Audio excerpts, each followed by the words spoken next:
দেশের ও সমাজের পারিপার্শ্বিক অবস্থা সম্বন্ধে শ্রী মা সচেতন ছিলেন।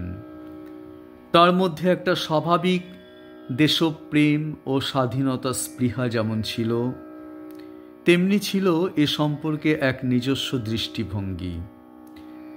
জয়রামবাটির মাটিকে প্রণাম করে তিনি বলতেন, জননী জন্মভূমিশ্চ স্বর্গাদপি গরীয়সী।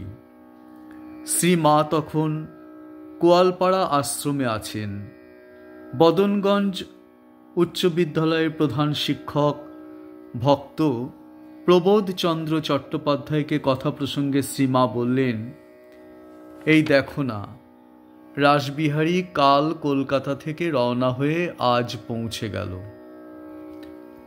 আমরা তখন কত হেঁটে কত কষ্ট করে তবে দক্ষিণেশ্বরে গেছি। মায়ের কথায় উৎসাহিত হয়ে প্রবোধবাবু বললেন, ইংরেজ সরকার আমাদের দেশের অনেক সুখ স্বাচ্ছন্দ্য বাড়িয়েছে। সঙ্গে সঙ্গে শ্রী মা বললেন, কিন্তু বাবা, ওই সব সুবিধা হলেও আমাদের দেশের অন্ন বস্ত্রের অভাব বড় বেড়েছে। আগে এত অন্ন কষ্ট ছিল না। প্রথম বিশ্বযুদ্ধের সময় অন্ন বস্ত্রের কষ্ট তীব্র হয়ে উঠল। দরিদ্র মেয়েরা লজ্জা নিবারণের জন্য ন্যূনতম বস্ত্র জোটাতে পারছিল না। বস্ত্রাভাবে মেয়েরা আত্মহত্যা করছে শুনে শ্রী মা অধীরভাবে বলে উঠেছিলেন, ওরা কবে যাবে গো, কবে যাবে গো।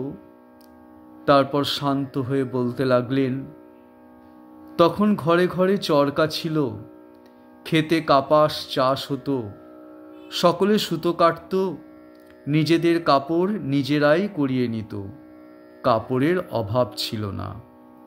কোম্পানি এসে সব নষ্ট করে দিলে, কোম্পানি সুখ দেখিয়ে দিলে, টাকায় 4খানা কাপড় 1খানা ফাও, সব বাবু হয়ে গেল, চরকা উঠে গেল। এখন বাবু সব কাবু হয়েছে।